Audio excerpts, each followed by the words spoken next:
kami sampaikan untuk deteksi dini kita menggunakan pada waktu awal kita menggunakan diagnosis, kemudian yang kedua setelah muncul RGT kita menggunakan rapid, dan yang sekarang dianjurkan WHO menggunakan swab.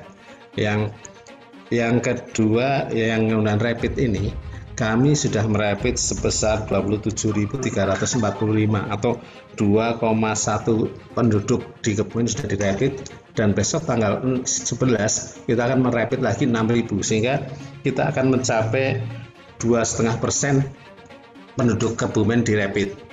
Sedangkan di Cina yang internasional itu hanya 2,47%, di Korea Selatan hanya 0,50%, dan di Amerika itu hanya 0,63% jumlah penduduk yang dirapid. Jadi kita sudah jauh meninggalkan itu. Barangkali itu yang menjadi penyebab bahwa kita itu angka di Kebumen hanya 43 pun sejak kasus yang 36 pada waktu itu 35 kita sempat 0, yang 36 ke sini itu kasus-kasus dari luar. Hebatnya yang dari luar itu bukan datang dalam kondisi sehat. Yang kasus yang dari Jakarta, mohon maaf, sudah diangkut dalam posisi sakit dengan travel. Kemudian satu lagi sudah masuk rumah sakit di Jakarta, sudah terdiagnosa, mereka APS, kemudian pulang ke Kebumen sudah membawa surat keterangan swab positif. Bisa dibayangkan itu. Ya, kemudian lagi yang dari Semarang, dari Surabaya, jadi bukan lagi hanya mereka sehat kemudian sakit, tapi mereka bahkan sudah masuk rumah sakit dengan hasil swab positif. Itu hal yang kemarin saya sempat matur bahwa apa nggak mungkin Kebumen itu kita tutup dalam arti orang-orang luar, tapi kan ini tidak mungkin, ini sudah dampaknya luar biasa.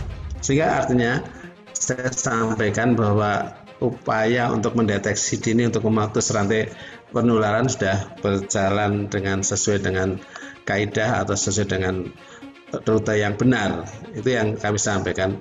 Terus kemudian menurut saya mendadak, WHO mengindikasikan bahwa rapid masih banyak yang lolos sehingga merekomendasikan berubah menjadi swab. Hari tadi kami sudah 2 hari melakukan pelatihan untuk menambah tenaga. Memang kemarin tenaga kita untuk melakukan swab itu masih terbatas sehingga kita baru 60 orang per minggu itu karena tenaga kita masih terbatas. Oke, kami Pak, melatih dari Dr. Kalau boleh tahu sejauh mana peran serta Puskesmas selama ini di dalam melayani masyarakat terkait dengan adanya pandemi COVID-19 ini? Nah, baik. Jadi kalau rapid itu di lapangan itu dikerjakan oleh puskesmas dibantu puskesmas lain karena ambil untuk dilakukan swab itu di puskesmas. Kami pun untuk swab tenaga dari puskesmas yang sudah kita latih. Itu jadi peran puskesmas tetap sangat besar, peran rumah sakit juga sangat besar. Sehingga klaster-klaster yang kita curigai boleh dibilang sudah terselesaikan menurut saya. Kalau Asia Regulon ya wajar karena kita mengurus 1,3 juta penduduk. Tapi tadi saya sudah ceritakan, Cina aja yang menjadi juara internasional itu hanya 2,1 penduduk yang dirapid. Ya Korea 0, tetapi kita sudah 2,5, bahkan besok November kalau ditambah itu kita menjadi 5% jumlah. Terus kegiatan-kegiatan lain rumah sakit kita untuk rujukan ada 5 dan itu juga semua bekerja dengan baik sehingga relatif bahkan kemarin saya melihat bahwa ada penduduk Wonosobo juga mondok di sini, tetapi itu hal yang tidak perlu dibesar-besarkan karena hal biasa saya juga memondokkan di Margono, di Magelang, tapi artinya Kebumen pun bahkan kapasitas sudah memenuhi.